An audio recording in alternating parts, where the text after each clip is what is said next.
Okay, let's unpack this. We're often captivated by, the vast open ocean.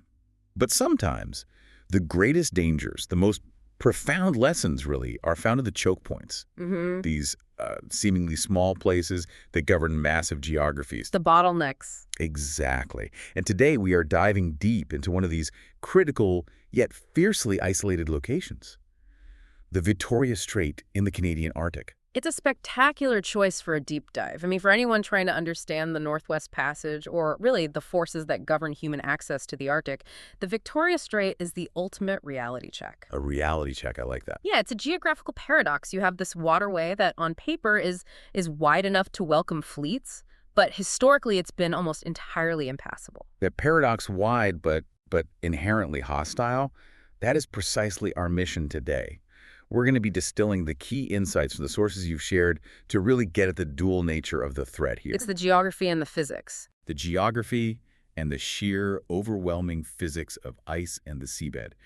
We want to know why this remote stretch of water served as, well, a magnet for disaster, and how modern technology eventually, and I think sporadically is the key word, managed to tame it.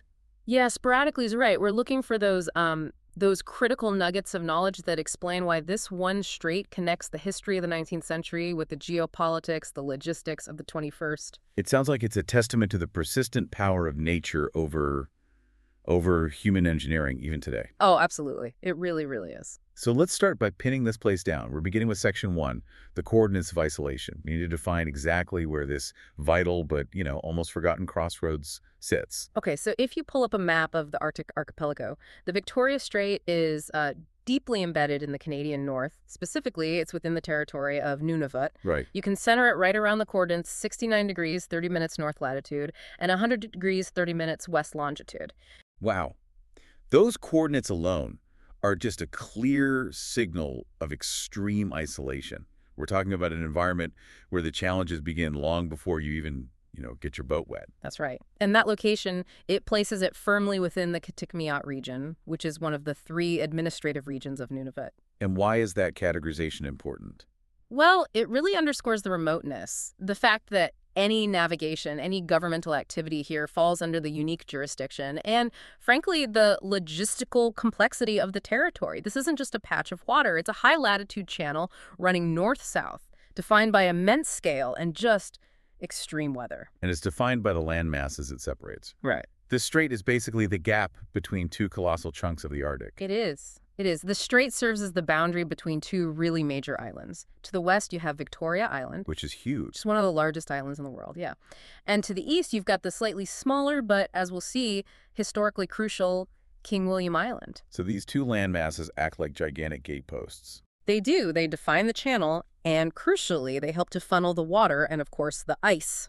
Funnelings is the right word, because this channel is the point where major Arctic waterways all seem to converge. Yeah. If we look at its neighbors, what does the Victoria Strait actually link together? It's truly an Arctic crossroads. To the north, the strait kind of splits, and it connects with 2 important waterways. You've got the McClintock Channel and Larsen Sound. Okay. And then if you're traveling south from there, the Victoria Strait flows directly out into the Queen Maud Gulf.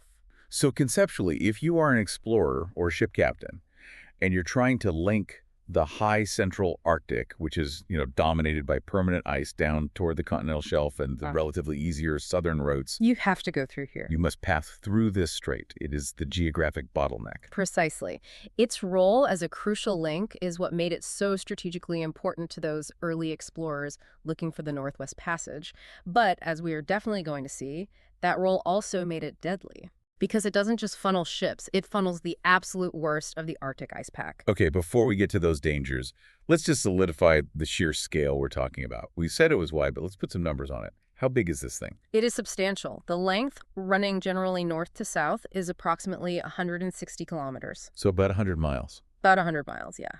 And the width is impressive. It's highly variable, ranging from 80 kilometers, that's about 50 miles, at its narrowest points. Okay. Up to 130 kilometers or 80 miles at its widest. 80 miles wide. That's, Yeah. that's equivalent to the entire width of the state of Massachusetts. Oh. When we talk about a bottleneck, we usually picture something narrow and tight, like the Strait of Gibraltar. Right. This is the opposite. It makes the idea of it being historically impassable feel almost, I don't know, nonsensical, until you realize what the real obstacles are. The space is deceiving. You're absolutely right. The bottleneck isn't defined by the land masses closing in. It's defined by geography. And sticking to the geography for a second, the sources note that despite this great width, the strait generally lacks islands. It's described as wide with almost no islands. Wide open water, minimal obstructions. That should, in theory, offer maximum maneuverability for a sailing vessel or even a steamship. In theory, yes. But the one exception mentioned in our source is worth highlighting, I think, maybe because of its location, the Royal Geographical Society Island. Now that is a name that instantly places us back into the age of Victorian exploration. It really does, doesn't it? This island is located near the Queen Maud Gulf, right at the extreme southern exit of the strait. Okay, so just as you're about to get out. Exactly. So while the main body of the strait is clear, this rather large island is positioned right where the main flow of water and ice spills out into the Gulf. So it's another potential obstacle. It could be. For navigators coming through, this island would have served as a critical geographic marker, but also, potentially a localized hazard, or a point where shifting ice could get jammed up right before they reached what they thought was open water. It just emphasizes that even in this vast space, there are these specific localized features explorers had to plot around. So Section 1 establishes that the Victoria Strait is an absolutely massive, isolated, geographically critical channel, separating two major islands deep inside Nunavut. But all that space, 100 miles long, up to 80 miles wide, still failed to provide safe passage. Right. Which leads us inevitably to Section 2. The perils of the deep dive, the navigation, and the ice hazards that turn this expansive crossroads into a complete nightmare. And this section is where we introduce the two main antagonists of the story, the ice and the seabed. You mentioned the wide nature of the strait, but it is precisely the source of that ice that makes the width irrelevant and the transit so dangerous. Okay, let's start with that surface threat.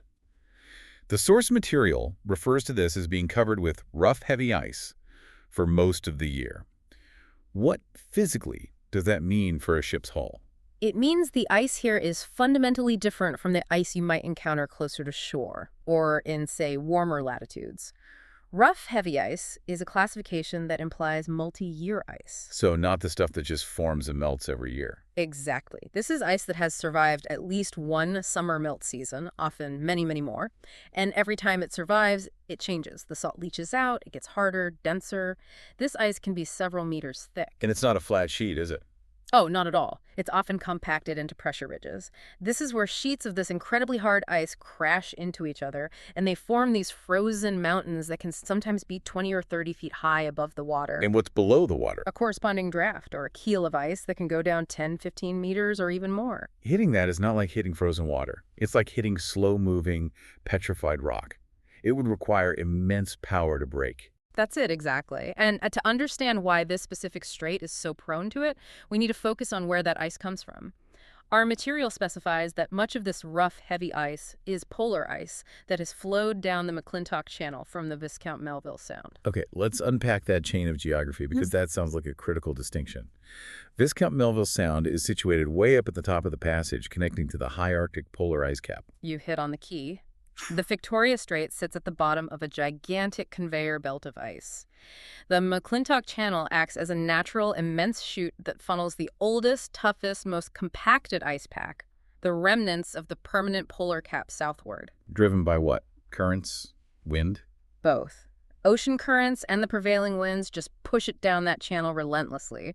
And the Victoria Strait is essentially the geographic funnel where all that pressure and density concentrates. So even if the local ice in the Queen Maud Gulf or around King William Island melts in the summer, the Victoria Strait is constantly being resupplied with this unrelenting multi-year ice from the north. This is why the width offers no maneuverability. The entire strait just becomes a moving, crushing wall of ice. That's the reality of it. It's persistent, it's dense, and it's constantly renewed. And this factor is why the ice hazard here is exponentially greater than in adjacent, more protected areas. And it explains the severely limited navigation season. Okay, yeah, let's talk about that narrow window. With that constant influx of multi-year ice, when is passage even remotely feasible? The window is brutally short. Large-scale breakup of the ice in the strait, it begins by late July. Late July. In Arctic terms, that is deep into the summer. I mean, many other sections of the Northwest Passage are already opening up by earlier mid-July. And that clearance is incredibly fleeting. The process continues only until late September. That's when the refreezing process begins again in earnest. So what does that give you? 8 weeks. If you're operating a vessel in this strait, you might have a maximum operational window of 8 to 10 weeks. And often it's less, depending on the severity of that year's ice flow. The logistics of that timeline are just terrifying, especially for historic expeditions. If you miss that window by even a week, or if the ice flow is just heavier than you anticipated. You're guaranteed to be trapped. Guaranteed. Yep. It forces ships to operate with, almost superhuman precision and speed. It creates an enormous logistical pressure cooker.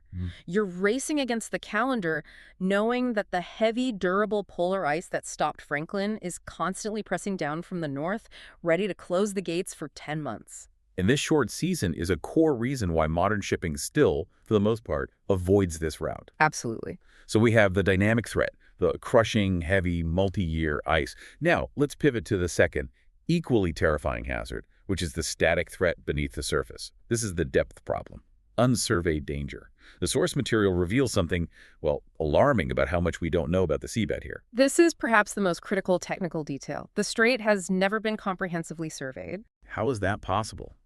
In the modern age, with satellites and sonar, given its historical significance and potential strategic value. Well, we have to connect this right back to the heavy ice. Comprehensive surveying, it requires sustained, stable operation. Usually you're talking about specialized hydrographic vessels deploying sophisticated tools like modern multi-beam sonar. Right, the kind that paints a 3D picture of the seafloor. Exactly. And that equipment needs to sweep large areas of open water to create those detailed charts. And the ice prevents that how? The multi-year ice acts as a constant disruptive force.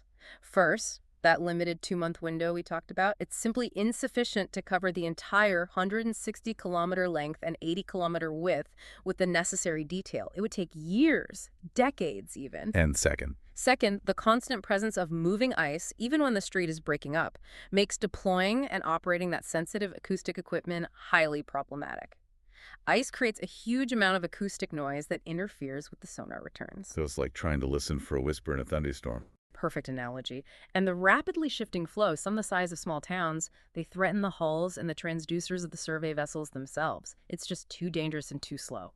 So the very same ice that threatens to crush the ships also prevents us from knowing the location of the rocks that could sink them. That is a cyclical danger. Exactly. And because we can't comprehensively survey it, we have to rely only on the scraps of knowledge that have been charted over time. And those scraps reveal a major issue. Several patches where the water is only 10 meters deep. 10 meters, about 30 feet. That sounds deep in a swimming pool, but for a commercial or an ice-breaking vessel, that is frighteningly shallow. How does that translate into actual danger for a ship? Well, we relate the depth directly to the vessel's draft, which is the portion of the ship that's below the waterline. Our source material notes that ships drawing up to 9 meters, or about 30 feet, have managed to navigate the strait. Wait, okay, let me get this straight.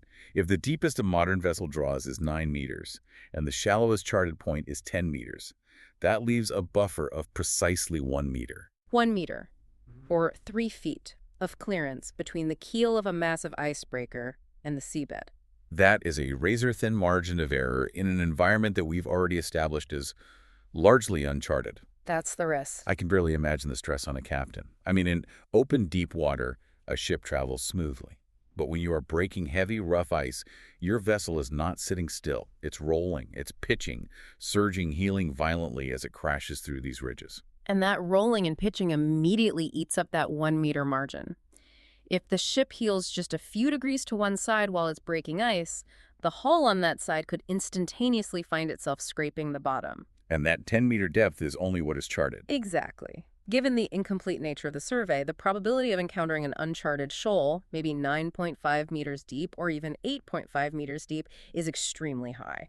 And running aground in the Victoria Strait is arguably worse than being trapped by ice in the deep ocean, because you're stationary and the crushing ice pack is constantly moving around you. The dynamic ice flow then turns the static, grounded ship into matchwood. This is why the source concludes that navigation is made very difficult by the ice. even for modern vessels that are capable of managing the known draft constraints. It's the combination of the two threats. The movement above and the rocks below. That's what makes the strait so inherently dangerous. That terrifying physical reality. It brings us seamlessly to Section 3, the Ghost of the Passage. We have to connect these geological and ice hazards directly to the most famous Arctic tragedy in history, the Franklin expedition. The Victoria Strait is, quite literally, the historical anchor of that disaster. The historical record, the Inuit testimony, and the recent discovery of the ships all confirm that HMS Terror and HMS Erebus became fatally trapped right near the entrance of Victoria Strait. So they were at the critical choke point. They had sailed through so much of the Western Arctic, they'd survived the rigors of the earlier seasons, and they were almost through to the relatively clearer waters that might have led them home. And the door slammed shut. The door slammed shut, blocked by the precise forces we just described. They were blocked by that McClintock Channel ice flow. They met their fate in the worst possible spot. The final funnel for that heavy, crushing polar ice. Both ships were abandoned in 1848, and that marked the beginning of the most protracted and tragic search effort in naval history. It provides profound context for why the search for the Franklin ships was so difficult for so long. I mean, they were trapped in the one place where nature offered the least reprieve and the shortest window for any kind of rescue. Absolutely. And this tragedy and the many, many subsequent search efforts led to critical knowledge about Arctic navigation. Which brings us to the paradox of alternative routes. This is one of the most fascinating analytical points in our source material. Navigators learned to avoid the Victoria Strait at all costs. And avoiding it meant taking a longer route. Yes. Due to the known constant hazard of the heavy, rough ice we just analyzed, explorers and later the early commercial whalers, they adopted a longer route that went around King William Island, looping to the west or southwest. Which seems logical. If one path is too dangerous, you choose a longer, safer path. But the analysis provided here flips that notion completely on its head. And here's where it gets really interesting. The source explicitly states that this longer route, the one that became preferred, was deemed easier despite having an even shallower bottom than the Victoria Strait. Hold on a minute. We spent a good amount of time detailing how terrifying a 10-meter shallow patch is. Now we're saying that historical navigators preferred a route that they knew was even shallower, potentially 9 meters, 8 meters or less. That suggests a high tolerance for risk in one domain. It does, and it raises a critical question about risk assessment in the Arctic. What risk is manageable and what risk is catastrophic? Right. If we connect this to the bigger picture, it implies that those navigators viewed the threat of striking a known, static, charted shoal, the predictable depth risk, as fundamentally less dangerous than the unpredictable, dynamic, crushing force of the polar ice pack within the Victoria Strait. The dynamic ice is the difference maker. If you run aground on a 9-meter shoal on that alternate route, at least the ice might be calmer or more predictable. It might give you a chance to, repair, offload, or perhaps wait for the next season. Exactly. You can calculate the risk of running aground and potentially mitigate it. You can build smaller ships with a shallower draft or carefully time your transit at high tide. The depth risk is a known quantity. It's fixed. But the ice in the strait is not. The heavy, constantly moving polar ice funneling through the Victoria Strait is utterly unforgiving. If it gets hold of your vessel, regardless of your hull structure, it crushes you. And it seals the strait for 10 months of the year, ensuring no rescue is possible. So they chose the lesser of two evils. They preferred a measurable, manageable, static threat over an immeasurable, dynamic, catastrophic threat. They did. That profound strategic choice just underscores the sheer, overwhelming power of that McClintock Channel ice flow. It gives us tremendous insight into the priorities of Arctic mariners. They knew the ice was the ultimate enemy, and the decision to abandon the strait for a shallower route highlights why the Victoria Strait is so categorically linked to the Franklin tragedy. It was the physical geography, specifically the severity of the ice conditions, that doomed their ambition. Even today, the strait is listed in historical contexts under Franklin's Lost Expedition. It is. The strait is a memorial then, not just a geographical feature.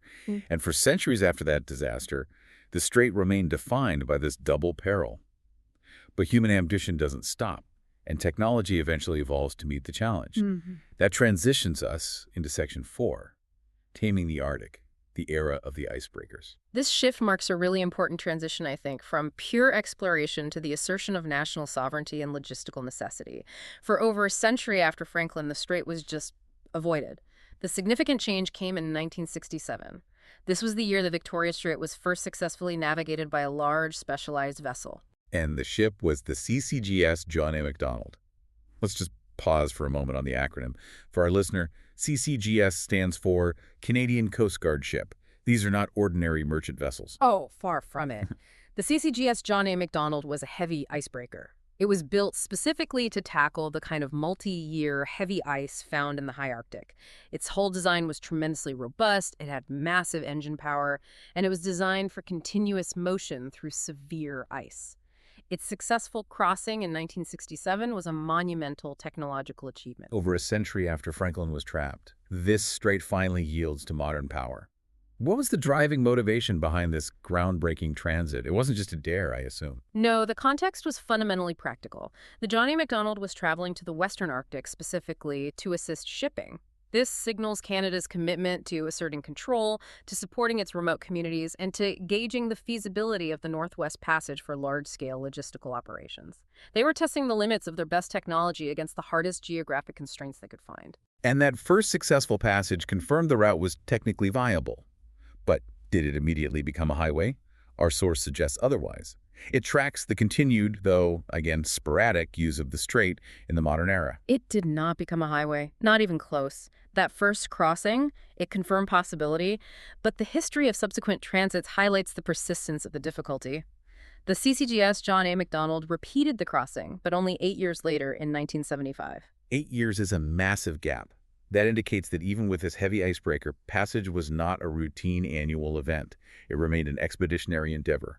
It required optimal conditions, logistical support, political will. Everything had to line up perfectly. They weren't just charting a route, they were wrestling with the natural forces of the strait every single time. That gap speaks volumes about the challenge, and the following year, 1976, we see two other icebreakers successfully navigate the strait, the CCGS Louis S. St. Laurent and the CCGS J.E. Bernier. So across a decade, we have 3 distinct ships, making a total of 4 successful transits.